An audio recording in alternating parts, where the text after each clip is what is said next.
বাংলার মেসি হতে চাওয়া খুদে ফুটবলার সোহানের দায়িত্ব নিলেন তারেক রহমান।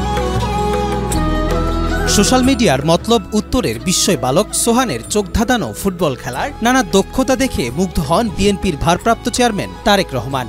এরপর তাৎক্ষণিকভাবে দলের ক্রীড়া বিষয়ক সম্পাদক ও সাবজয়ী সাবেক অধিনায়ক আমিনুল হককে দায়িত্ব প্রদান করেন সোহানের পাশে দাঁড়ানোর। তার নির্দেশনা অনুযায়ী আমিনুল হক সরাসরি মতলবে গিয়ে সোহান ও তার পরিবারের সঙ্গে দেখা করেন। সোহানের লেখাপড়া ও খেলাধুলার সব দায়িত্ব তুলে নেন নিজের কাঁধে।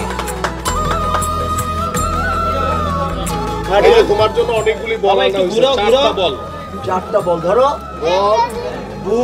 এ সময় সোহানের পরিবারের হাতে তাৎক্ষণিক আর্থিক অনুদান সহ সোহানের জন্য খেলাধুলার সামগ্রী তুলে দেওয়া হয় এবং বিএনপির পক্ষ থেকে প্রতি মাসে পরিবারটির সার্বিক খোঁজখবর রাখা ও সহায়তা করার ঘোষণাও দেওয়া হয়। এ সময় উপস্থিত ছিলেন ঢাকা মহানগর উত্তর ট্যাবের আহ্বায়ক ডাক্তার সরকার মাহবুব আহমেদ শামীম। মাঠের অলরাউন্ডার আমি, আর ঘরের অলরাউন্ডার টাইলক্স।